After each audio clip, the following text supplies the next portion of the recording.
Hey guys, it's Amy at Zoe Beck, and I'm gonna do a book tag today. I'm really behind on book tags. I found that there's several that I haven't done yet that I was tagged in the fall. It's been a little bit, so sorry about that. Anyway, so I'm gonna do the one that I was just recently tagged in, and then I will go back and do the ones that I've missed. I've printed them off, and so I can start putting my answers together, because if I don't have them together, I won't film when I go to Sunday.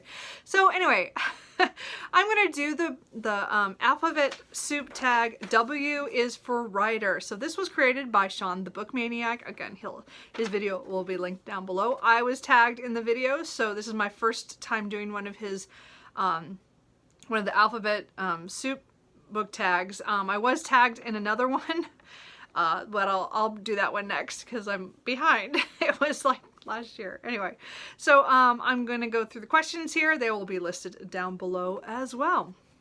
So prompt number 1 is W is for writer. A writer you've met, known, or have seen in real life. Doesn't have to be really famous, but should be at least someone published. And I would love to talk about my friend who got a book deal this year, but I can't because she's not published yet. I mean, she's have a few short stories out there, but her first novel will come out in the fall. But you'll hear more about that when I get closer and I actually, can get I'm not going to get a early copy, but I meant like I'm going to be buying her book or pre-ordering as soon as it's up. So you'll know more about that when it comes up. I'll talk about it more. But right now I'm going to talk about the one that is published and is the one I've seen the most in person, and that is Gail Carriger. I've seen her at least 5 times just over the years. So I started reading her books from Solace. I got this when it first came out, and I followed the series very closely. 2009. Wow, I have been reading these for a while.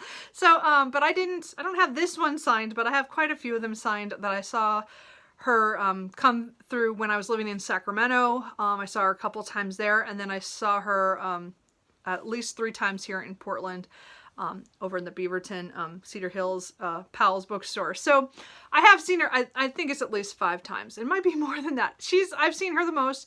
It's luckily she's on the West Coast, so I've seen her more often. She is definitely one of my favorite authors. I still have to catch up on a few of her books, but again, these are like steampunk, paranormal, urban fantasy stories. I mean, the first book series is The Parasol Protectorate, which I highly recommend.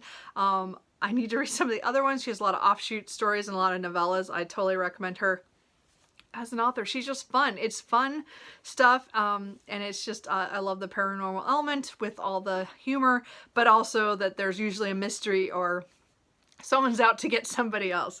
So these are fun. Anyway, but I've seen her the most out of every author who's been published. It's just, for some reason, I've seen her a lot more than, I don't go to a lot of book signings, but hers I will go to if I'm anywhere near. Prompt number 2 is W is for war.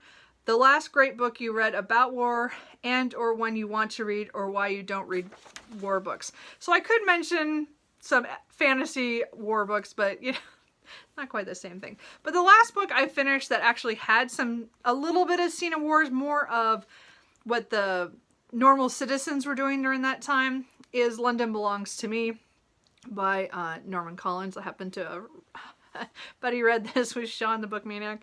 But this was a great book about showing the people in South London who had to deal with day-to-day life right before the war broke out, and then when it broke out, and living through the kind of like 2 years of their lives of before and during. So there is at least one scene on Dunkirk. Is that how you say it? Dunkirk? And so there was one action war scene, and then they talk about the Blitz, of course. So there's just a little bit, but this is the last one I finished. Then one I want to read next is Regeneration by Pat Barker, which is a World War I story. I think it's like a trilogy. I've heard really good things about this, and I would like to get to it, but that's about all I know about that. Question number 3, or prompt number 3 is W is for www.writer.com. A writer you recommend or want to read whose first and or last name starts with W. Bonus points for both first and last. I couldn't find one first or last, but I mean first and last, but I do have one last, and I don't think it's anybody's surprise that I recommend Tad Williams. And of course, my favorite epic fantasy series of his is Memory, Sorrow, and Thorn. The first book is The Dragonbone Chair. So this is, again, it was written in the 80s, but it is such a good story. Like, it doesn't feel, I don't know what to say. It just doesn't, it feel like there's so much stuff in here that's, I would say it's very influential for people who wrote in the 90s, like George R.R. Martin and some of the other ones later. It is such a great series. Again, I read it when I was barely a teenager, and it was definitely a story that changed how my reading went after that. And again, it's just a great epic fantasy story. I, of course, am in the middle of the second trilogy that's coming out. I'm in book 2 right now. The third one will come out either late this year or next year. But I recommend starting with The Dragonbone Chair and Tad Williams. Let's see here. W is for wait and see. A book or writer you're not ready to try yet, and why? So I was thinking about this. There are certain classics that I'm sure I could have put on this list. But I decided to pick a book it's one of those ones that's funny, that I got on BookTube and I started buying her books, and I think I'm gonna love her, but I just, for some reason, keep putting off her books, and I have like 5 of them. But maybe I just need you guys to push me, but I've not tried Kate Morton yet, and I really like this style of historical fiction in which there's usually 2 timelines, or there's something that happened a long time ago and the person in the present is trying to figure it out, or something like that, you know, but there's always some historical thing to it. And The House at Riverton is her first book. I have, as I said, like 4 or 5 of them all together. I think I'm only missing like 1. I don't know, but for some reason I keep putting this off. I don't think it's because of the size, because I know once I start reading it, it'll probably go fast, but it really isn't. This is just a big, it's like 500. It's 500 pages. Maybe it's just big. I don't know. But this one I just keep putting off, and I don't understand why. I mean, I bought all these used. I didn't buy any of them new, but I just picked them up along the way. But I keep thinking this is going to be another favorite author, but I keep putting it off, and I don't actually know why. I don't know. So number 5 is W is what's the title of book with at least 2 W's in the title, bonus points for more than 2. So I know this is kind of a repeat because it's the same author, but it had 3 W's in the title and then 1 in his last name. So we're talking about The Witchwood Crown by Tad Williams, which this is the first book in the second set of trilogies that comes after Memory, Sorrow, and Thorn. This is the first king, the last king of Austenard series, the first book, The Witchwood Crown. So W, W, W, and a W. I thought that was pretty good. Again, epic fantasy. Love it. But read Memory, Sorrow, and Thorn first. Sorry. Six is W is for Women. A great book you've read recently by a female. I mean, I've read a lot of really good books, but Wolf Hall by Hilary Mantel was just fantastic. And I'm so glad I finally read this book. I've wanted to read this book for years, and I just put it off because the series wasn't completed. Now that the 3rd book is coming out in March, of course, I joined Cromwell-a-thon. So I read this in January, loved it. I cannot wait to Bring Up the Bodies here really, really soon. But this was just a fantastic book, and I highly recommend it. It was just such a great one on Thomas Cromwell, Henry VIII, Anne Boleyn. It was just really, really a good historical fiction. Number 7.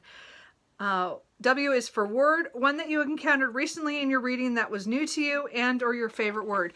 Now, I have not filmed this video for a couple weeks because this one stumped me. I used to write down the words that I didn't understand in a notebook, and I don't have that notebook anymore because it was years ago.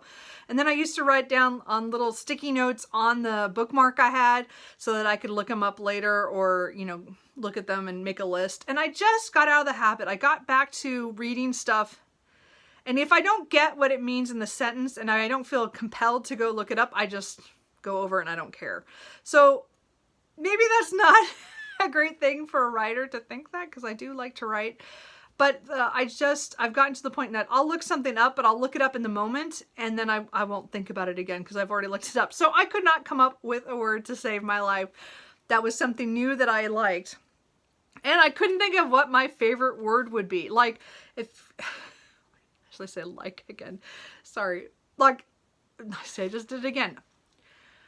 So I tried to think about words that I use a lot in my writing. And I have a tendency to, when I'm writing, especially when I'm writing dialogue, to use the word just and really a lot. And I actually have to go through when I write and take out all those because I put them in all the time. So those would be kind of my favorite words, I guess. Just, really. I don't know. That's the best I can do to get through this tag. Anyway, question number, and I do love Sean's his ones he does the deep dive on the words. I just don't do that, so I just think it's really interesting. I just don't do that. I think those are really cool. So number 8 is W is for weary, a theme, a book twist, and or cliche that you're getting damn tired of. I am tired of books that said if they had known, they would not have done something, as a cliffhanger at the end of a chapter. I cannot stand that. It drives me crazy. First of all, to me, it's such, even if it's a first-person novel, it is such intrusion on taking me out of the sequence of time to say, if I had known, I would have done something differently. Well, duh. We all would do that. Like, that just pisses me off. Like, they're so obvious. They're not like something like, well, I made this really delicate decision based on what I knew, but if I had known this, I would have done something differently. If that would be once in a great while, I would get it, but not like, there are certain books I DNF'd last year that did it like almost every chapter. Like, if I had known, I would have said something differently, or I would have tried to get across my point better, or I would have turned left instead of right. And I'm like, I don't care. You didn't do that, so I don't care. Does that make sense? Anyway, yes, I'll rant about that. The only other thing that I find cliche to me, and maybe it's because in the early 2000s, I read a lot of urban fantasy and paranormal romance novels, and all of them had second chance romances, and I hate that. One of my favorite books of all time is a second chance romance, Persuasion by Jane Austen. But the problem is there were such a flush of them in that time period. I have yet to recover because, okay, I'm going to be just honest here. I've been single for quite a while, but my problem is that I don't want to date any of my ex-boyfriends. I don't know who really wants to or does. Like, I don't get that. Like, I go, we had our chance. Didn't work out. Let's move on. And that's just my personal thing. I get tired of it in fiction. And there was a time when there were so many of those, but that is definitely one that I still to this day, it has to be really make sense why the second chance has to happen. I find it really hard to justify them. Or the author cannot justify to me why they broke up and they should get back together. So it's really hard for me. I mean, Persuasion is a perfect example. I love that book, and it does it really well, and it made sense, and it also shows a journey back, which is good, but I can't stand it in contemporary. I guess that's what I want to say. Anyway, those are my two on that one. Number 9 is W is for whippersnapper, a writer who writes or wrote shockingly well at such a young age. I could not come up with anything because a lot of the writers that I've read or anything, they're all in their 20s usually when they get published, or their 30s, and you know, of the younger ones that I could think of. The only one I could think of who was really young was Mary Shelley when she wrote Frankenstein. And I think it's just shocking how young she was when she wrote this and then published it. And again, I think she was under 20. So it's just amazing. And I love this book. I haven't read it in quite a while. I've been thinking about doing a reread because I read, I think 2 books that were kind of like takes on this. Like I read, was it Frankenstein in, I can't think of the name of it. Frankenstein in Baghdad, and then I read Pride and Prometheus. So they were both books that like drew from this. I just haven't read this in a really long time, so I really like to reread it. We'll see if I get to that. Anyway, but I still think it's shocking how well that's written for how young she was. And 10 is W is the weakest link, a book in a series or in a favorite author's oeuvre that wasn't really as good as all the others. And I've read a lot of Haruki Murakami. I buy all of his books usually. And so one of them I happened to not buy because I wasn't sure about the premise. And then I read it and I hated it. And it is, of all the books, is the one I hate the most. I mean, there's some books that I would say were pretty much 3s, but this was like a 1. Like, I hated it that much. And that is The Colorless, Teruku Tazuki and His Years of Pilgrimage. I think this book failed. Failed hard. Like, it did nothing that I like about Haruki Murakami's writing.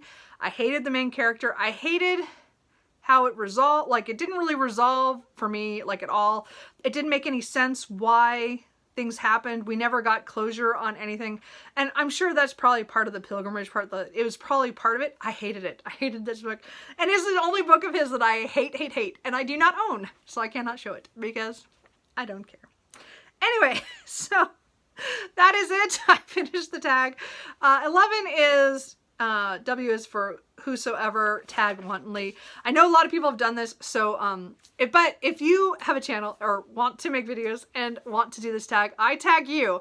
I just think everybody should take part in the alphabet soup book tags, and this is a fun one, so go ahead and do it and let me know if you have, and I will see you guys later. Bye.